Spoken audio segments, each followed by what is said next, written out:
네, 오늘 성경 대탐험 이사야 우리 11장부터 15장까지는 말씀을 통해서 아주 끝나는 자와 새롭게 시작하는 자, 이렇게 주제를 정했습니다. 오늘 낮에도 말씀드렸습니다만 앞에서 하나님의 백성인 유다가 하나님을 떠나서 범죄하고 불순종하고, 그래서 하나님이 그렇게 하는 저들을 어떻게 하셨어요? 주변에 있는 나라들을 막대기 삼아서, 몽둥이 삼아서 그들을 징계하고 심판했어요. 이유는 뭐였죠? 그들이 회개하고 하나님께로 다시 돌아오기를 원하셔서 그렇게 하셨어요. 자, 그런데 북이스라엘과 아람이, 요즘 아람은 시리아라고 요즘 보통 표현하는데요, 북이스라엘과 아람이 연합해서 남유다를 쳐들어오자 하나님의 선지자를 통해서, 하나님의 선지자 이사야를 통해서 하나님이 뭐라고 말씀하셔요? 야, 저들이 절대로 너 이기지 못해, 그러거든요. 저들 때문에 너 안 망한다? 라고 선언해 주죠. 여러분, 누가 여러분들이 하고 있는 일 갖고 내가 이거 하면 실패할지 성공할지 모를 때 확실하게 하나님 말씀을 들려갖고 너 이거 투자해도 절대로 깡통 안 된다? 그러면 어때요? 근데 이걸 투자하면 이게 완전히 다 원금까지 다 까먹고 빚까지 질르는지 아니면 대박이 날라는지 모르는 게 문제지, 알면 어때요? 안 해보셨네. 요즘 대부분 사기당하는 사람들, 다는 아니지만 대부분은 일확천금을 꿈꾸는 거예요. 그래서 당해요. 뭐 이렇게 하면 이자를 얼마 준다, 이렇게 하면 뭐가 남는다 하는 내가 보통 기대하는 것보다 훨씬 많으니까 어떻게 해요? 해봐? 근데 그때 해봐 그랬는데 그거 너 하면 된다 그러면 어떻게 해요? 꼬다라도 지르지. 근데 그 확신이 없는 게 문제예요. 그런데 오늘 여기 보니까 누가? 북이스라엘과 아람이라고 하는, 북이스라엘하고만 싸워도 남유다가 항상 당했는데, 그냥 싸우면 하나님의 은혜가 없으면 항상 졌어요. 그런데 아람까지 연합해가지고 치러 오니까 두려울 수밖에 없는데 하나님이 뭐라고 말씀해요? 야, 걱정하지 마. 저들이 절대로 너 못 이겨. 저들 때문에 너 안 망해. 이런 이야기를 주셨는데도 불구하고 아하스 왕은 하나님의 말씀을 듣고 그 하나님을 신뢰하고 하나님 바라보는 대신에 뭘 하기 시작했어요? 쟤네들이 너무 크잖아. 쟤네들은 당하면 어떡하지? 그래서 자기가 있는 보물 다 끄집어내가지고 그 어마어마한 보물을 아수르에다가 바치면서 쟤들이 우리 때리려고 하니까 쟤들 좀 혼내서 우리 공격 못하게 해주세요 그랬어요. 그러니까 아수르가 오케이 그러고 아니 정말로 아수르가 오케이 그러고 내려오더니 걔네들만 친 게 아니에요. 유다들은 뭐냐면 앞으로 계속 매년 조공 바쳐. 아니 스스로 올무에 걸린 거예요.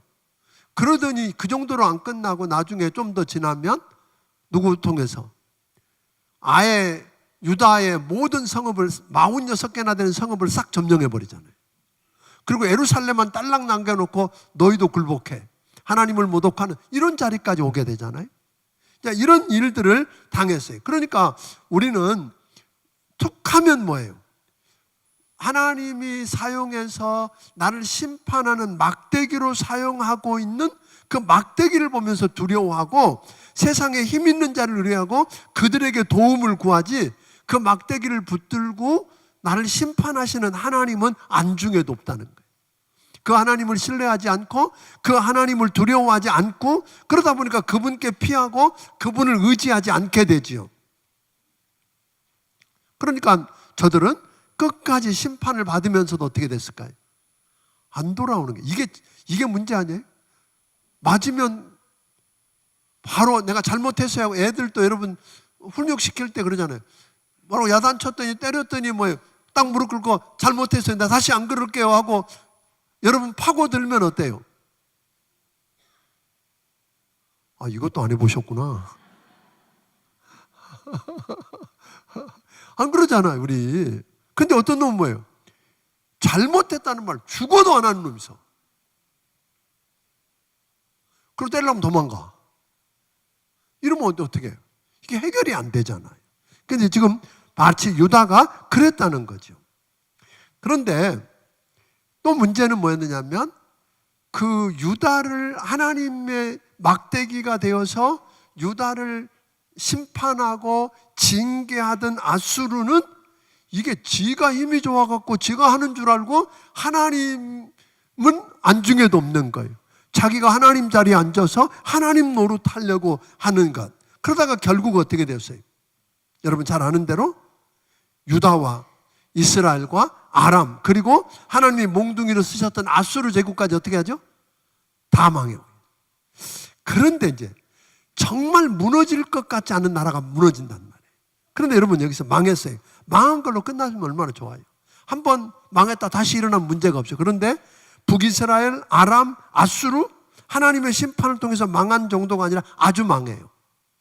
다시 재기 안 해. 재기 못 해요. 역사에서 흔적이 사라져 버리고 말아요. 그런데 우리가 어떻게 할 거냐? 아주 끝나버릴 거냐는 거. 이건 나라만이 아니라 개인도 그런 거죠. 한번 심판받고 징계를 받고 끝나버리는 사람이 있는가 하면 하나님이 그걸 통해서 뭐예요? 다시 결국은 유다는 어떻게 했어요? 망했지만 그걸로 끝나지 않아요. 왜? 하나님은 심판을 위한 심판하신 적이 없어요. 그들을 뭐 하시려고? 회개하고 주께로 돌아오기를 바라는 마음이었어요. 그렇기 때문에 오늘 그들에게 이런 이야기 하거든요. 우거진 숲 같은 이스라엘을 다 불사르고 무너뜨리고 그 땅에 남은 것이 거의 없게 만들어 놓고 레바논의 울창한 숲 같은 아수르 제국을 도끼로 찍어서 황폐하게 해놓은 상태지만 그런 속에서 유다 백성에게 뭐라고 그러죠? 한 줄기 빛을 주는 거예요. 아주 끝나지 않아. 아주 끝나지 않아. 그 그루터기, 그 나무들이 다 잘려버리고 나머지 그루터기밖에 안 남았는데 거기서 뭐가 나요? 한 싹이 나고. 아멘? 한 싹이 날 거야. 그러면서 희망의 빛을 주거든요. 그러면서 이미 성경에 예언하신 대로 그 싹이 뭐예요? 다윗의 후손에서 메시아가 오시고, 메시아가 오시면 그분에게 오늘 낮에 이야기했던 것처럼 하나님의 영을 부어주고 지혜와 총명의 영을 부어주고 모략과 권능의 영, 지식과 하나님을 경외하는 영을 부어주시고, 그래서 그를 통해서 이 땅에 뭐가 오고? 공의가 실천되게 하고, 그리고 결국 뭐가 오게 하고? 평화가 오게 하는 그런 일. 얼마나 좋을까요? 그러니까 오늘 여러분들에게 좀 부탁하는 것은 유다 왕국은 완전히 다 끝난 것 같은데 남아있는 소수를 통해서 다시 시작하세요. 저는 그러니까 고집 부리지 않았으면 좋겠어요. 지난 주일날도 이야기했어요. 심판의 길이는 누가 결정한다? 심판이 얼마나 오래 갈 건지, 징계가 얼마나 오래 갈 건지 말 건지는 누가 결정한다? 내가 결정하는 거예요. 하나님이 결정한다. 아니요. 바로 매 맞고 아이쿠 하나님 잘못했습니다 하고 손 딱 들고 항복하고 하나님 잘못했다고 회개하고 돌이키고 그 악에서 떠나서 하나님 바라보면 그걸로 끝이죠. 다시 하나님은 길을 열어주시고 살려주시지만 끝까지 가면 뭐예요? 하나님이 계속 손을 들고 계시다 그랬잖아요. 이게 무서운 이야기들을 지금 하고 계십니다. 그런데 하나님이 그분이 오셔서 오늘 낮에 이야기한 것처럼 그분이 오셔서 그분이 통치하는 그의 나라가 되면 오늘 이 땅에 에덴처럼 모든 관계가 회복되고 창조된 세계에 본질적인 변화가 올 거라고. 아멘? 그런 놀라운 일들. 그런데 그 일들 아까 뭐 이리와 어린 양, 표범과 어린 염소, 암소와 곰, 사자와 살찐 이게 잡아먹기도 않고 먹지도 않고 서로 잘 지내는 것. 내 상식과 내 경험을 가지고는 이해할 수 없는 엄청난 일들이 앞으로 일어난다 안 일어난다? 일어날 거라는 거예요. 그런데 이건 낮에 설교했으니까 이만큼만 하면 되죠? 예, 12장.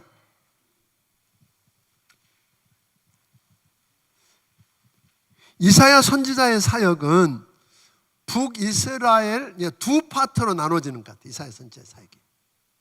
두 파트로.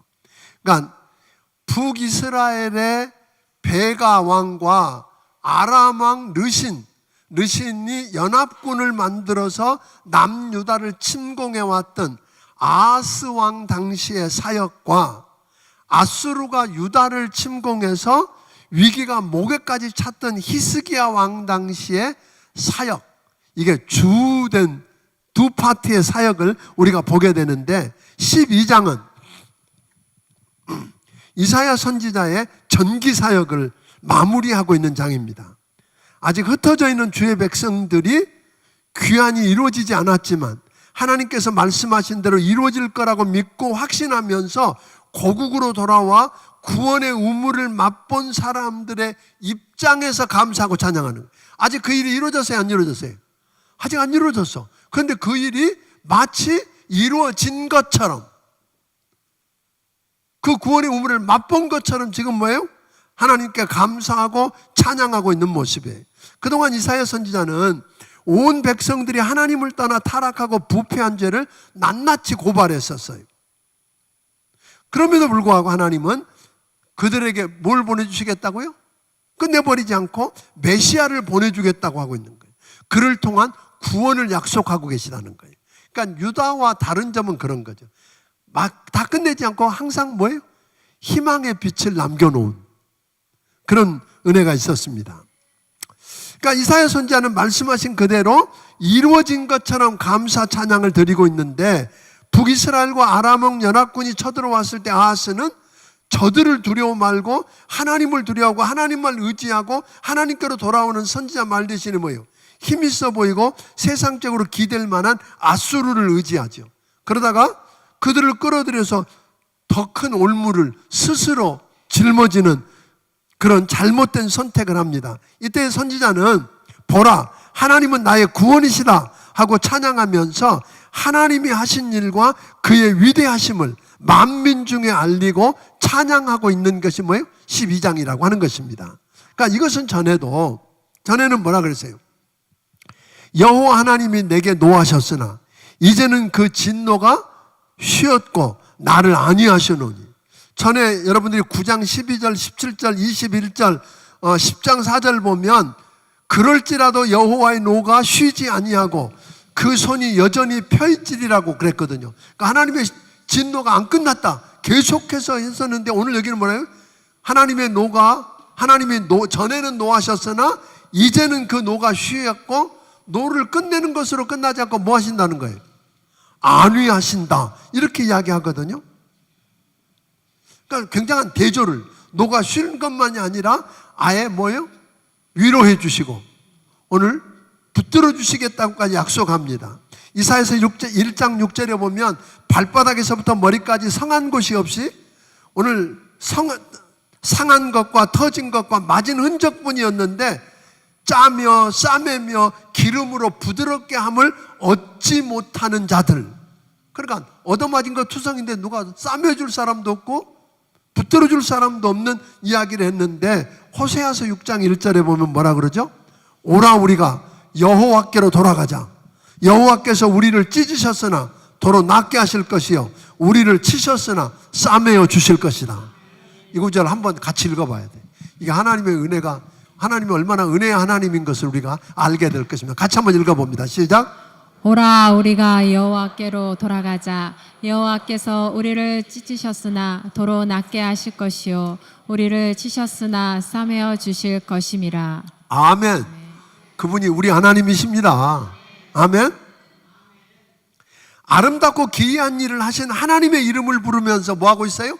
감사하고 찬양하는 걸로 끝나지 않고 그분의 행하심을 만민 중에 뭐하고 있어요? 선포하고 있다는 거예요.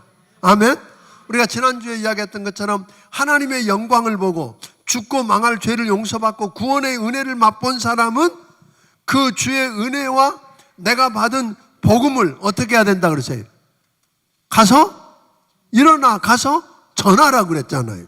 그때 맞습니다 하나님, 내가 여기 있사오니 나를 보내십시오 하고 일어나 가서 전하는 여러분들이 되기를 주의 이름으로 축원합니다. 13장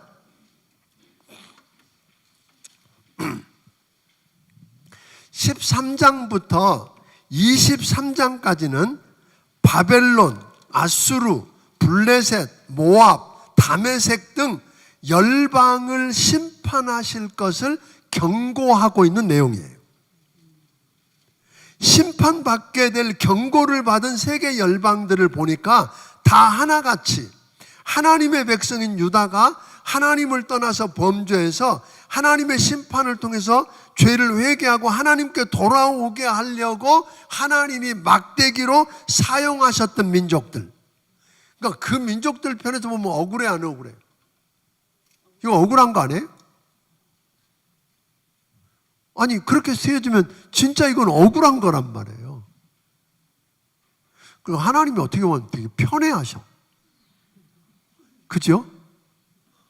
여러분 편해한다고 생각해 본 적 있으세요? 누구를? 나를. 그러니까 하나님이 나를 더 이렇게 편해한다고 생각하면 여러분 기분이 좋지만 하나님은 나만 미워해. 뭐 이러면 이제 문제가 심각해지는 거지만 하나님은 나만 사랑해. 사실은 아까 이건 누구에게 해당되냐면 유다에게 했다는 말은 결국 뭐죠? 오늘 예수를 믿고 구원받은 여러분과 나를 향한 날이란 말이에요. 그러니까 세상 사람들이 볼 때 하나님 불공평해.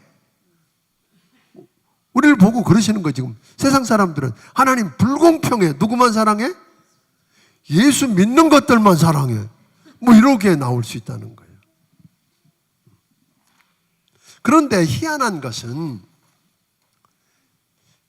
이거 아주 희한한 이야기예요. 열방의 심판을 경고하면서 심판받고 징계받고 망할 그들을 들으라고 말씀하는 게 아니에요. 이게 좀 이상하잖아요.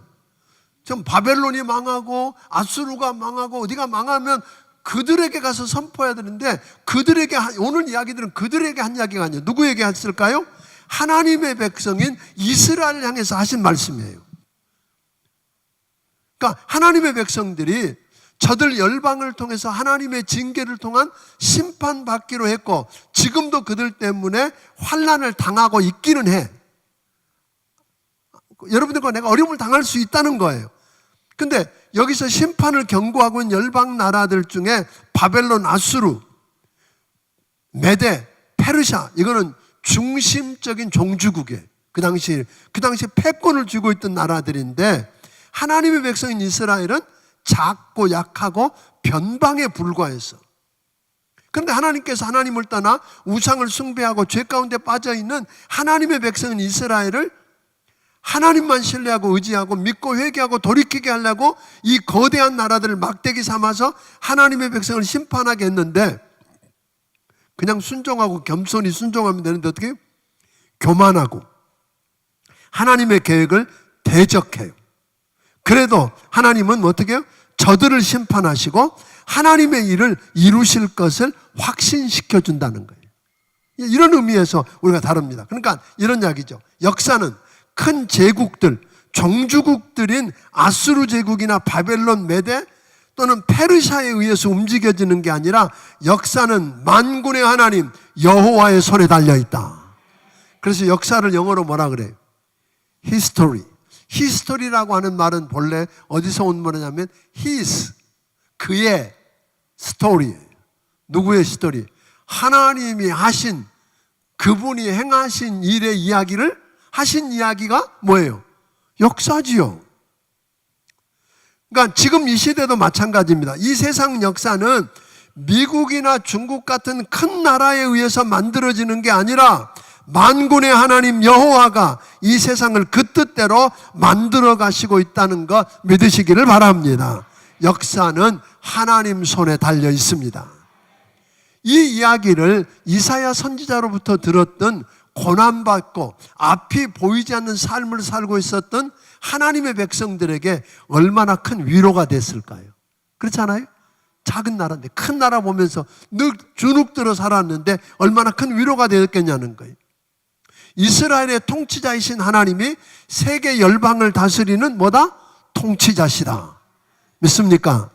그러므로 이제 우리는 누구를 의지하고 따를 것인가 하는 거예요.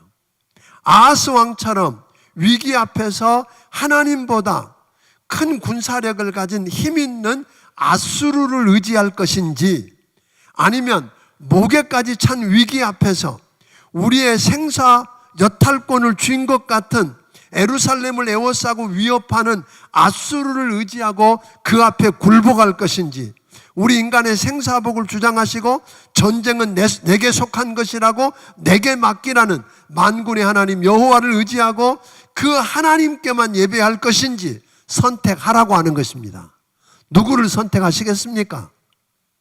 힘 있는 사람입니까? 부유한 사람인가요? 정치적인 권력을 가지고 있는 사람인가요? 아닙니다. 그들도 누구 손에 있다고요? 그들을 패하고 세우는 분이 누구라고요? 하나님이십니다. 아멘.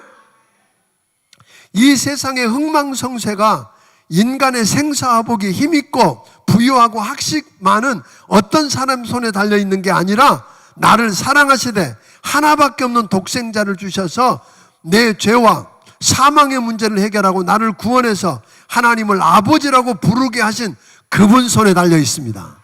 아멘. 그러니까 우리가 이걸 정말 확실하게 믿을 수 있냐는 거예요.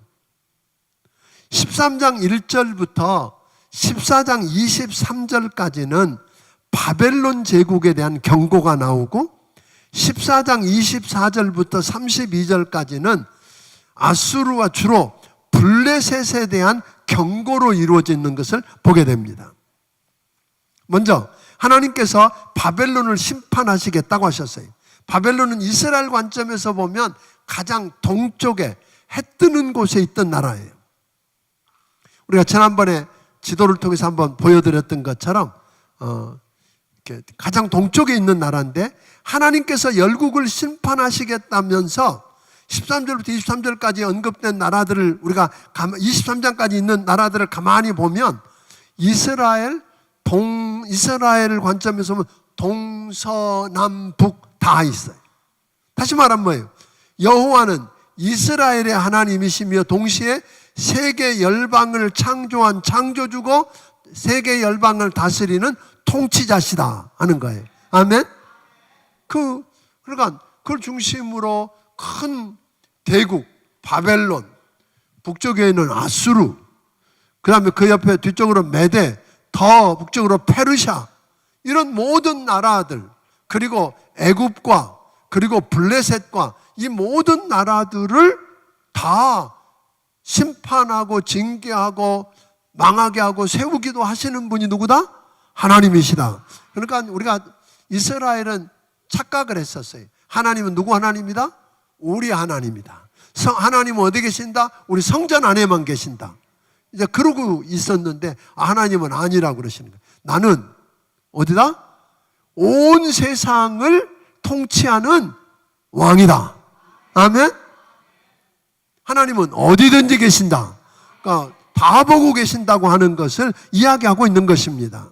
그러니까 바벨론은 또 열방의 눈부신 그 문명과 영광의 상징이었습니다. 힘의 상징인 바벨론, 다시 말하면 얼마나 유력하든 힘있고 화려하든 크든 작든 그렇지 않든 상관없이 다 하나님의 통치 아래에 있다. 아멘. 하나님의 심판의 대상이 된다는 것입니다. 하나님이 과연 열방의 능력과 권력에서 이스라엘을 구원하실 수 있는가? 11장에서 말씀한 대로 회복시킬 수 있는가? 대답은 뭐예요? 하나님이 세계 열방으로부터 그들을 구원하실 수 있을까요? 이 말을 다른 말로 바꿀까요? 오늘 세상에 있는 그 어떤 세력으로부터라도 여러분을 구원하실 수 있을까요? 여러분을 회복시킬 수 있을까요? 당연하지요. 당연합니다. 그 당연하다는 것을 보여주고 있는 게 오늘 13장부터 14장까지 나오는 것입니다. 그러니까 하나님께서 거대한 바벨론 제국을 심판하기 위해서 거칠 것도 없고 가릴 것도 없는 민둥산에다가 깃발을 하나 딱 꼽아요. 그리고 이미 하나님께서 거룩하게 구별한 자들을 큰 목소리 높여서 부르고 손을 흔들어 모으고 하나님이 검열해서 온 땅을 멸하기 위해서 하나님의 진노의 병기인 군대를 세우면 대적할 자 있겠느냐 하고 이렇게 물으시는 거예요. 하나님의 군대를 대적할 자가 있을까요? 예를 들면 이런 거 쉽잖아요. 아수르 사네립 왕이 예루살렘을 진격도 안 했어. 딱 가운데 놓고 13만 5천 명, 18만 5천이지? 18만 5천 명을 가지고 에워쌌어. 이 어마어마한 군대를 그 예루살렘을 에워싸고 누구도 못 나오게 하고 못 들어가게 하고 안에서 굶어 죽든지 그러면서 계속 하나님을 조롱했는데 놀랍게 이렇게 하나님이 천사 하나를 보내서 그들을 치니 그 밤에 다 송장이 되었더라. 천사 몇 명이요? 하나. 둘 보내면 난리가 났겠지. 그러니까 여러분, 하나님의 군대를 누가 대적하겠는가 하는 거예요. 하나님의 군대를 징병하시는 목적은 뭐예요? 교만한 자를 벌하시기 위해서라 그랬어요. 하나님은 교만한 바벨론 사람들뿐 아니라 오늘 또 교만한 사람을 원수로 여기고 대적하신다. 그러니까 뭐 하면 하나님하고 싸우겠다는 거예요? 교만하면.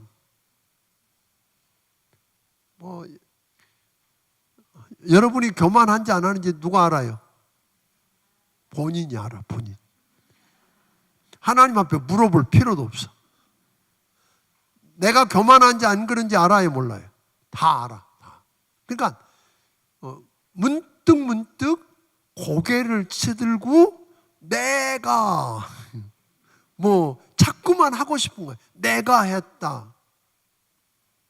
내가 얼마나 자꾸 이렇게 하고 싶은데 그때마다 어떻게 해야 돼요?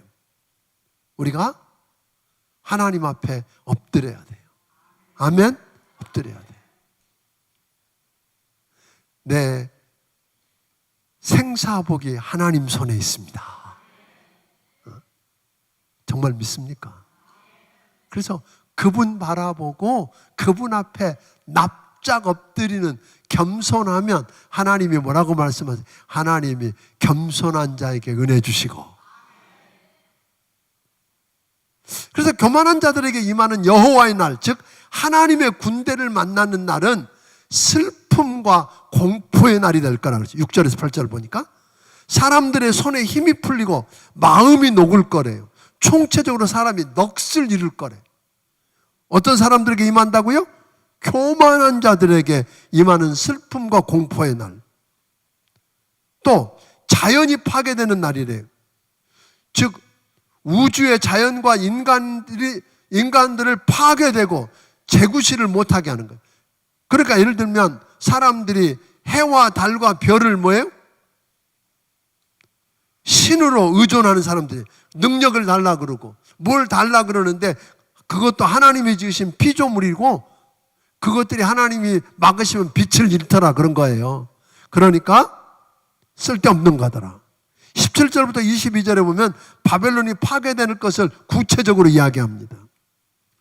주전 8세기부터 그 중동의 중동 국제정치 세력에 오늘 실력자 하나가 등장해요. 그게 메대라는 나라였어요. 메대. 아수르 제국은 BC 609년에 메대라는 나라와 바벨론이 합세해가지고 갈그미스 전투에서 완전히 패퇴시키고 나니까 그들은 그 하나님의 진노에 맡기기로 사용했던 교만한 저들은 역사에서 사라져버리고 말아요. 그 길로. 그러던 게 BC 539년에 메대라는 나라가 페르시아하고 합력해가지고 바벨론을 함락시켜요. 이 거대한 제국 메대의 왕의 딸과 페르시아 왕의 아들, 그 아들이 누구냐면 고레스예요.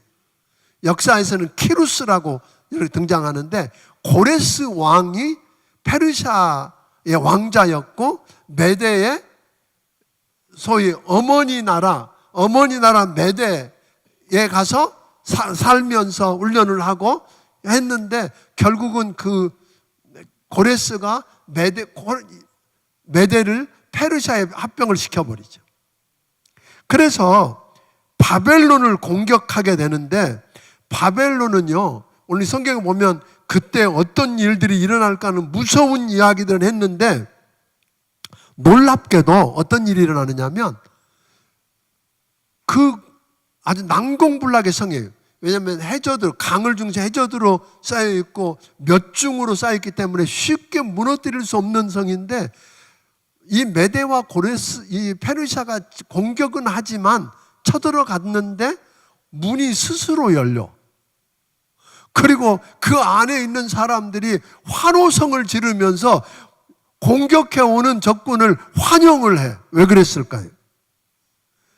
그 썩은 정권에 신물이 났던 바벨론 사람들이 성문을 열어주고 침략자들인 메대와 페르시아 군대를 대대로 환영했기 때문에 그런 거예요.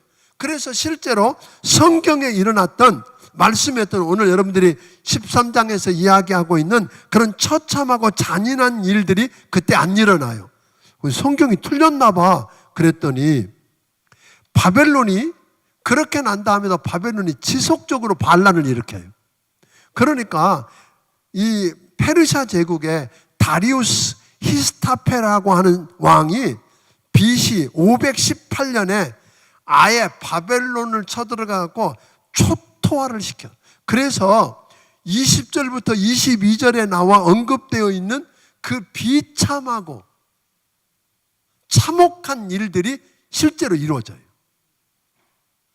좀 성경을 보고 좀 두려워지는 생각이 안 들으세요? 그냥 이렇게 그냥 말씀했다고요?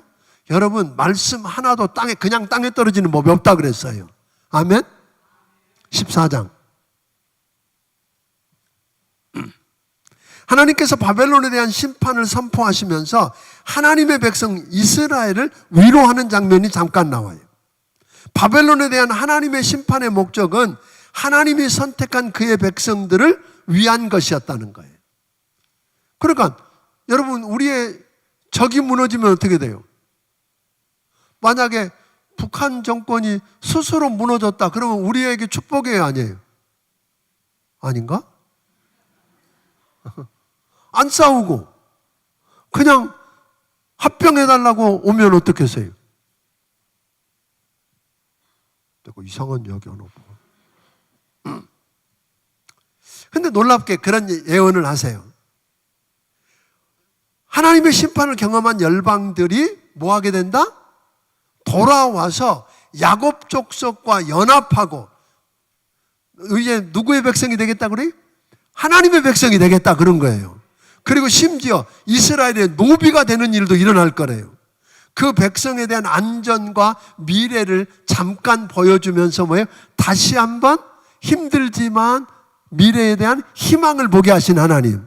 여러분들이 성경을 보면서 믿는 우리들이 담대하게 그래도 버티고 믿음으로 승리할 수 있는 비밀이 여기 있는 거 아니에요? 그렇죠? 여기 있다는 거죠. 3절부터 23절에 보면 바벨론이 패망한 결과로 바벨론과 그 왕들이 웃음거리로 전락하게 되는 걸 보게 돼요.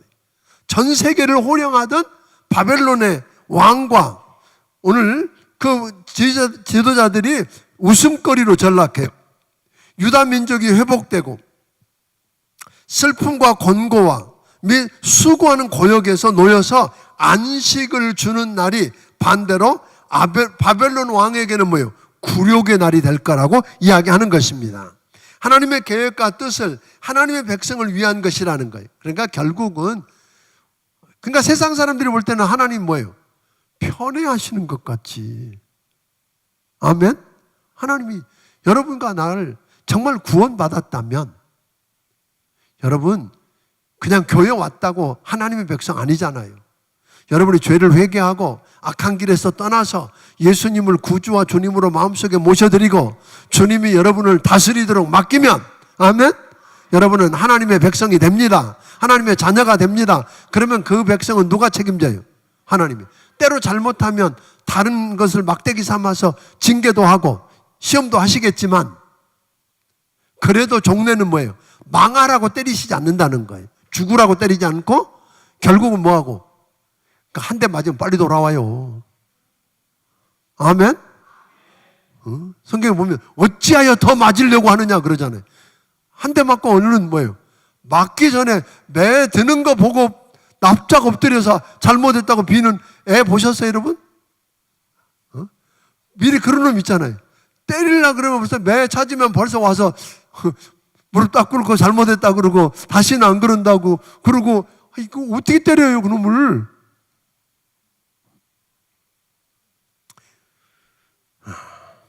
그러니까 바벨론에 대한 심판은 뭘로부터 시작됐어요? 그들의 교만과 허영으로부터 시작된 겁니다. 하나님께서 계획하셨고 징계하고 심판하면 누구든지 다시 돌이킬 수 없다 하는 거예요. 28절부터 32절에 보면 14장 블레셋에 대한 심판이 나옵니다. 사실 14장 28절부터 17장 11절까지는 주로 먼 데 있는 나라가 아니라 유다를 중심으로 한 주변 국가들에 대한 하나님의 심판을 선포하고 있어요. 오늘 본문에는 이 14장 28절부터 32절까지는 블레셋에 대한 심판이 주로 나오고 15장부터 16장에는 모압에 대한 심판 이야기가 나오는 걸 보게 됩니다. 블레셋에 대한 심판은 BC 715년 아하스 왕이 15년, 16년 뭐 상관없는데요. 아하스 왕이 죽던 해에 주어졌다고 말합니다. 아하스 왕의 죽음은 아스르 왕 디글랏 블레셀 3세가 죽고 사르곤 2세가 등극한 것과 연관이 있습니다. 그러니까 그 아주 위대한 우리나라 뭐 광개토대왕 같은 그런 왕이 아수르에서는 디글랏 블레셀 3세. 이거 이름 몰라도 돼요. 그냥 그래도 구원받는데 아무 지장 없는데 이 이름이 자꾸 나오니까 디글랏 블레셀 3세. 그 3세가 죽고 나니까 뭐라 그래 블레셋이? 그의 죽음으로 너를 치는 막대기가 부러졌다고 기뻐하지 말아라. 지금 블레셋이 신나했었거든요. 왜냐하면 이제 걔가 죽었으니까 우리 유다한테 와서 꼬드겼어. 야, 우리 이러지 말고 우리 힘을 합쳐갖고 누구? 아수르 치자. 근데 이런 이야기를 했는데 유다가 말을 안 듣죠. 그래서 결국은 아수르는 BC 701년에 유다를 공격해서 위기가 목에까지 차오는 아픔을 경험할 때 블레셋에 대해서 디글랏 블레셀이 어떻게 했어요? 내가 이성이 어디 갔는지. 블레셀이 독립기회를 엿보고 반아수르 동맹을 맺고 늘 했던 것입니다. 그런데 디글랏 블레셀이 죽은 것을 보고 좋아했는데 오늘 성경에 뭐라 그래요? 디글랏 블레셀이 뱀이었다면 그 계승자 사르곤 2세는 독사가 될 것이고 그 후에 나타나는 왕 사네립 왕은 날아다니는 불뱀이 되어서 블레셋을 공격하고 망하게 할 거다. 결국 블레셋은 역사에 사라지고 말아요. 그러니까 하나님의 땅인 유다에서는 지극히 가난한 천대받는 자들까지도 배불리 먹고 쉬나 블레셋 사람은 굶어 죽을 것이고 강한 장정도 끝에 가서는 비천한 자보다 더 무기력하게 될 거고 그나마 살아남은 자들은 칼에 죽게 될 거다. 그러니 블레셋 사람들에게 부질없는 싸움 그만두고 여호와께서 시온을 세우셨으니까 하나님의 백성이 그 공고한 자들이 어디로 오라고요? 하나님 앞에 나와 피해라. 이방인을 향해서도 지금 기회를 주고 있는 거예요. 어렵고 죽을 것 같은 데는 누굴 찾아와야 돼요? 우리의 피난처 대신 하나님께로 찾아오기를 바랍니다. 여호와만이 그들의 유일한 안식처가 된다고. 이스라엘에게와 똑같이 이방인인 그들에게도 여호와 그분만 의지하라고. 그분만이 너희에게 평안을 주실 것이라고. 블레셋은 실제로 유다가 동맹을 거절하자 720년 이집트와 합세해서 아스루의 반역을 계획합니다. 아스루 사르곤 2세가 가사에서 이집트를 격퇴하고 가드, 아스글론, 블레셋 땅을 빼앗아가 버립니다. 그렇기 때문에 블레셋은 아하스 왕의 죽음을 그렇게 기뻐했는지 모르겠어요. 왜? 자기 편 안 들었다고. 15장. 이게 역사 공부도 아니고 하여튼 나도 몇 개 중요한 연대 말고는 나도 잘 못 외워요. 써놔야 알지. 그러니까 기록해놨다가 여러분들이 보면서 이때 이런 일이 있었네 하고 하는 건 괜찮을 거예요. 15장 16장은 모압의 심판에 대한 경고라고 그랬습니다. 모압이 심판받게 된 원인은 우리가 모압의 16장 6절에 보니까 우리가 모압의 교만을 들었나니 심히 교만하도다. 모압이 뭐 했다고요? 교만. 그러니까 하여튼 뭐가 제일 큰 문제예요, 하나님 앞에? 교만. 근데 어떤 사람 보면 여기다 나 교만 이렇게 쓰고 다니는 사람이 있어요. 근데 그게 그 사람은요, 교만한 게 그게 당당하다고 그래. 당당한 거하고 교만은 다른 거 아시죠? 하나님이 하신 일을 내가 했다 그러면 그게 우상이 된다 그랬어요? 그러니까 그게 교만이에요. 그러니까 교만한 사람들 대개 보면 뭐가 많이 들어요? 내가가 많이야. 내가 했고, 내가. 자, 그러니까 모압의 심판받게 가장 큰 원인은 뭐라고요? 교만. 아까 바벨론도 그랬고 아수르도 그랬고 대부분 보면 그랬어요. 그러니까 모압이라고 하는 나라는 여러분 잘 알잖아요. 모압은 본래 아브라함의 조카인 롯의 후손이에요. 기억나죠? 롯의 후손이에요. 그러니까 어떻게 보면 아브라함의 후손인 유다와는 뭐예요? 형제국가예요. 그런데 형제국가인데 환난 중에 있는 하나님의 백성을 박대해요. 예를 들면 출애굽한 이스라엘 백성들이 가나안 땅을 들어가려고 그러면 어디를 거쳐야 돼요?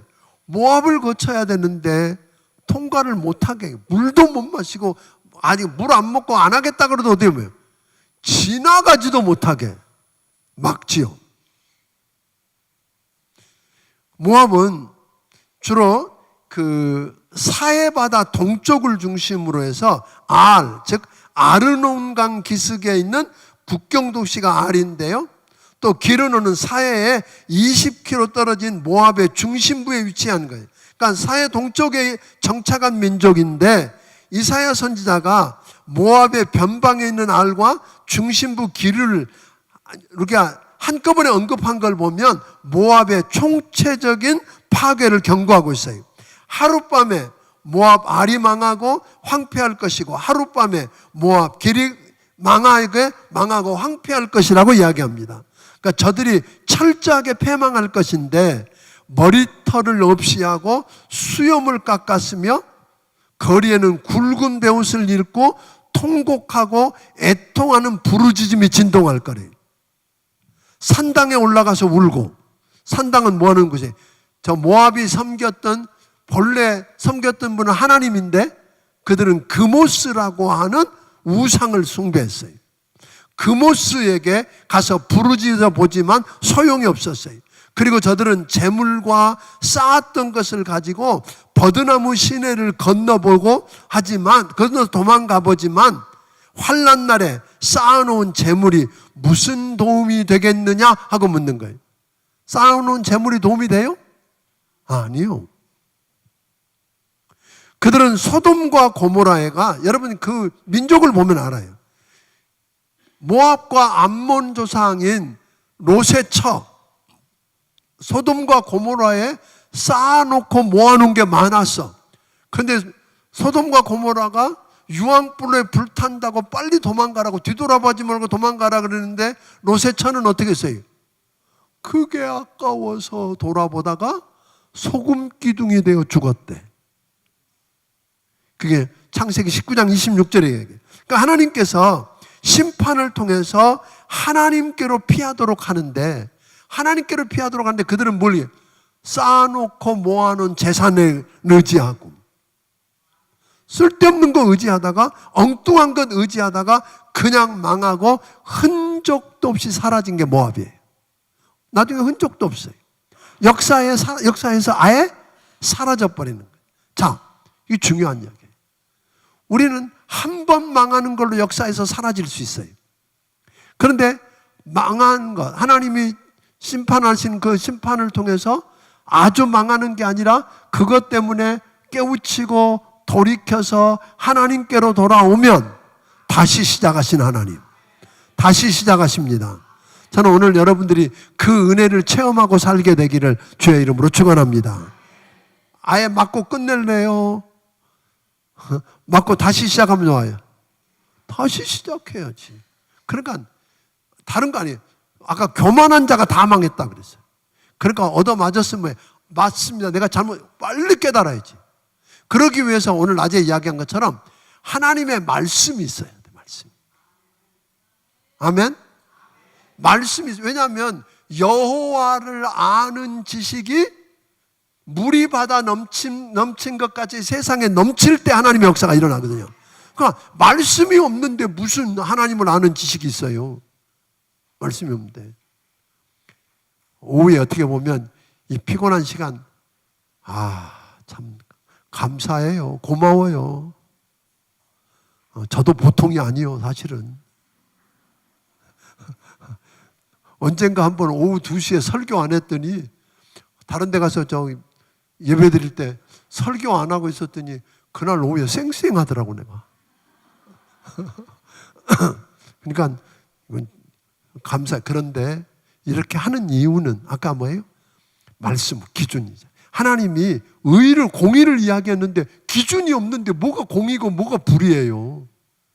그러니까 말씀이 없는 사람이 어디가 기준이 있겠어요. 말씀을 벗어났는데. 그러니까 여러분 다른 건 놔두고 아주 열심히 하는 거, 그거 다 그만두고 말씀 붙드세요. 목숨 걸고 말씀 딱 붙들고 오늘 말씀이 흥왕해지고 부흥이 일어나면 우리 삽니다. 그러면 하나님은 그런 사람은요, 치셨으나 도로 싸매어 주실 것이고, 아멘? 찢으셨으나 다시 고쳐주실 것이고. 그러니까 어떤 사람은 얻어맞고 아주 끝나. 그게 비극이죠. 근데 얻어맞고 맞았어, 맞긴. 그런데 다시 남은 걸 붙들고 다시 시작하신 하나님, 그 하나님이 여러분의 하나님 되기를 주의 이름으로 축원합니다. 기도하겠습니다. 주님 앞에 10의 1조와 비전 헌금을 드린 손길이 있습니다. 하나님 아버지, 오늘 열방을 심판하시는 하나님을 보면서 우리가 다시 깨닫게 됩니다. 아버지 하나님, 우리가 교만하지 않게 하옵소서. 하나님 앞에 겸손하고 하나님 말씀을 붙들고 씨름하고 말씀이 우리 안에 있어서 하나님을 아는 지식으로 넘치게 하옵소서. 그래서 하나님을 아는 지식이 온 세상에 물이 바다를 덮음같이 넘치게 하여 주시옵소서. 하나님 아버지, 하나님이 우리를 잘못했을 때 치시고 징계하셨으나 아주 망하지 않고 다시 시작하시는 은혜를 우리 모두가 경험하게 하여 주시옵소서. 사랑하는 사람이 하나님 앞에 귀한 예물을 말씀대로 순종하고 말씀대로 명하신 대로 드렸사오니 하나님 말씀하신 대로 명한 대로 축복하여 주시옵소서. 그 인생 속에서 하나님의 긍휼과 은혜, 다시 시작하시는 하나님의 은총을 경험하게 하여 주시옵소서. 이제는 우리 주 예수 그리스도의 크신 은혜와 하나님 아버지의 무한하신 사랑과 성령님의 감화 감동하시고 역사하시며 교통하심이 오늘 여기 머리 숙인 모든 심령들 위해 함께 해주시기를 예수님 이름으로 축원하옵나이다. 아멘.